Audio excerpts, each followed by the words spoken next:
Good evening once again, Hawk fans, and welcome back to the Fieldhouse. As you can see, my guest has changed. Again, thank you very much for Tony Rowe for being here tonight and all of his insight. Right now, former Iowa basketball player Duez Henderson here to my left. Duez, thank you very much for being here. A couple of quick questions for Duez. Definitely want to get his insight when it comes to, obviously, the Hawkeyes here in 2011, being able to play with, obviously, all of them during the PTL.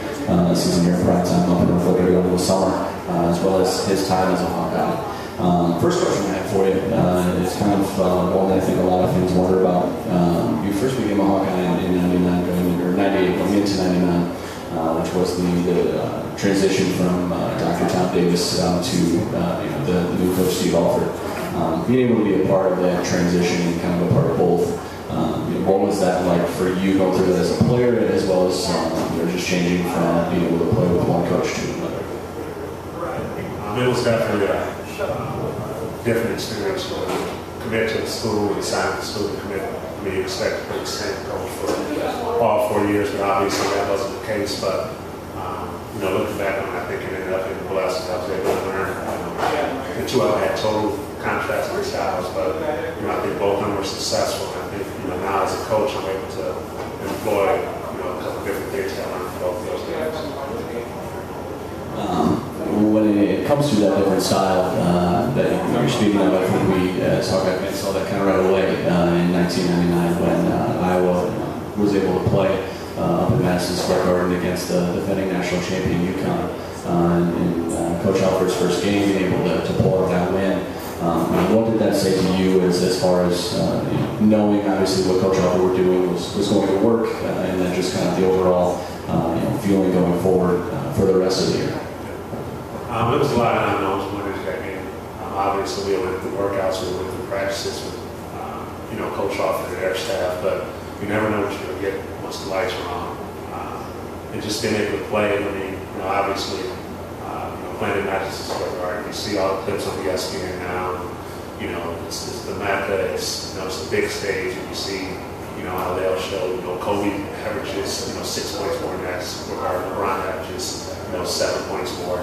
Things like that. So looking back on it, it was probably a little bit bigger stage and a bigger experience than we remember. But also another thing I don't think a lot of people realize is the year before my freshman year, which was Coach Davis's last year, UConn actually beat us in the Sweet 16 that year before we won the national championship. So it was a lot of things that went into that game.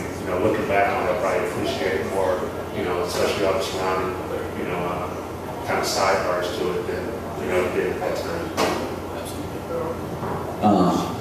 And then moving forward into 2000, as all of us Hawkeye basketball fans know, just kind of that, the 4 games in 4 days, that Big Ten title run that you guys were able to go through with, just the game after game after game after game, and being able to get up for that. Kind of walk us through that experience and what that was like for you as a player, having to play those 4 games and those 4 straight days, and the physical part of it, the mental part of it, and how difficult it was, but obviously how enjoyable it was to be able to walk out of there Big Ten champions. Well, obviously, especially at the college level, going to every game, we went into the tournament expecting to win it, but to be honest, I think the biggest focus going in was to get 2 wins, get to 500 for the year, hopefully get an MIT first. Obviously, we were able to string games together, and just being able to do that. I think the 4 games in 4 days is overrated. I think the biggest part of it was being able to beat 4 quality teams, in a row, which we hadn't done all season to that point. So it's just guys stepping up, guys making huge plays here and there, and just been able to, like I said, pull that together for 4 days, 4 games and win 4 games period. Especially under those circumstances, basically play our way into the NCAA tournament when, like I said, the expectation was, hey, let's get 2 wins, get into the NIT and see what happens. So looking back on it, it was an awesome time. You kind of touched on it quickly when you spoke of your freshman year, but then obviously with the Big Ten title was playing in the NCAA tournament that year. different feeling from your freshman year, knowing that you guys have gone through the Big Ten change? I think it definitely was. You know, it was kind of Coach Davis's last swan song, you know, my freshman year. I was playing behind a lot of great guys, didn't see much time, but, you know, just my junior year when we were actually having to do it, and I was more of a contributing member, that made it a little bit more special to me. And you kind of, you know, you get older, you appreciate things a little bit more, and you kind of see the bigger picture, but definitely, I mean, we went into the tournament, hey, we won 4 games in a row. You know, hey, we do it again. You know, we're looking at Sweet 16 and Elite 8, and obviously that wasn't the case, but I think we did carry on, you know, a little bit of momentum, you know, going into that tournament, and we were able to, you know, win 1 game. We beat Creighton, who we played earlier in the year, and then lost to a great Kentucky team that ended up having three guys who had, you know, extensive careers in the NBA. So it was great.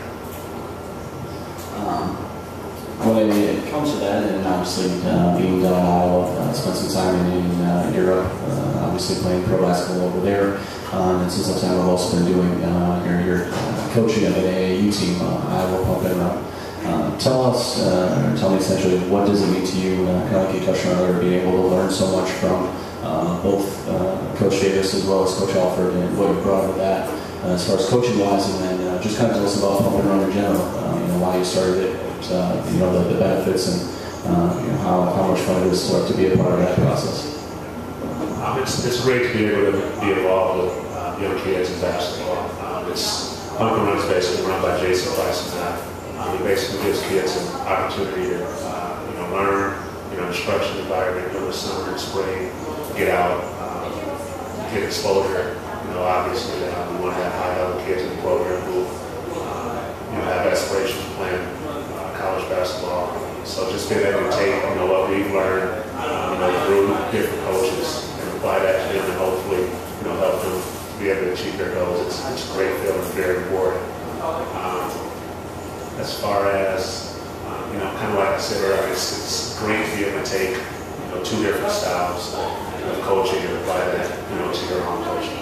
I'll tell anyone, there's not, you know, anyone who, you know, any coach, I don't care if it's, you know, Coach Izzo, Coach McCaffrey, you know, Coach K, it's very little new plays that come up right now. Everyone who, you know, does anything or their coaching philosophy was done, you know, by someone before them and they learned from someone. You know, you hear all the time, you hear coaching trees, you know, coaching fraternities, and, you know, all those guys, you know, learn from someone, you know, who are above them. They take something from here, a little bit from here, and, you know, obviously you kind of put your own little twist to it, but, you know, I think that really gives you a side base when it comes to coaching and, you know, doing that type of thing. I would say, just touching on that quickly, you know, you think about that all of a sudden, and you think about Bob Knight, and then, you know, Coach K under him, and then, you know, Quinn Snyder, who's a coach in Missouri, and Jeff Capel at Oklahoma, you know, you can see how that goes through. So, the other question I had for you, and a lot of people obviously want to talk the upcoming 2011 HawKast, their basketball season, a lot of the newcomers. You got to play with quite a few of them, obviously against all of them this past summer when it comes to the primetime league. What were your initial thoughts, just being able to see you know, the guys like Aaron White, Josh Oglesby, as well as Gable and Sami out on the floor, kind of their, you know, pros and cons, and definitely you know, just what you think about them coming together as a class and what they can add to the HawKast this year. Well, we all know how important college, you know, recruiting is at college level. And I think, you know, with that group, it's a lot of guys who, you know, do a lot of different things, you know, bring a lot of different things to the table. And, you know, I think the key is you got to get better and better each and every year. I don't know how many of those guys will be there to contribute right away this year. But, you know, if you look at successful teams, you know, for the most part, you know, obviously you have, you know, Kentucky's that have, you know, 3 or 4 one-and-dones, you know, every year. But teams that are successful year in and year out, you know, they have kids who are, you know, come in and they may not play as much as their freshman year, may not play as much as their sophomore year. But, you know, as the time goes on, they progress, they get better, you know, individually. And I think that's the key thing. I think our fans and, you know, people who are around the program have to be patient, you know, give these kids time to develop. I think they all can bring something to the table, how soon that's going to be, I don't know. But, it's going to be interesting watching the world. And then essentially with that, kind of as I asked Tony as well, looking at the Hawkeyes this upcoming fall and into the winter, with this weather schedule sets and everything, what would be to you your honest expectations, your prediction for their season coming out? I definitely see them playing whole season basketball. In IT, basically, you're 500 in power conference. That's the Big 10 years. You're going to have a chance to make it in IT, and looking at the schedule, I think they have a good chance to do that. You look at last year, they had some big wins. They had some losses that you kind of look at and shake your head and say, how's that happening? I think the more that the players become comfortable under Coach McCaffrey and their staff and the way they want to do things out, I think that the elevator effect kind of slows down when you start to kind of pedal out and continue on the gradual upswing. So hopefully, we'll start to see some of that this year. Obviously, might knock off the top 10 team here. Okay, and one more question that I just had on my mind is you mentioned some of the teams you had to play against, especially Kentucky, back in the NCAA tournament. Who's the hardest player you ever had to play against or guard directly? It was a lot. Morris Peterson was really hard to guard this day. Rick Hamilton was at UConn a couple of times we played down. There was a number of guys that was pretty tough, but those are probably two guys that stand out the most right now. All right, well, thank you very much for being on. I appreciate it, definitely, and we'll be right back.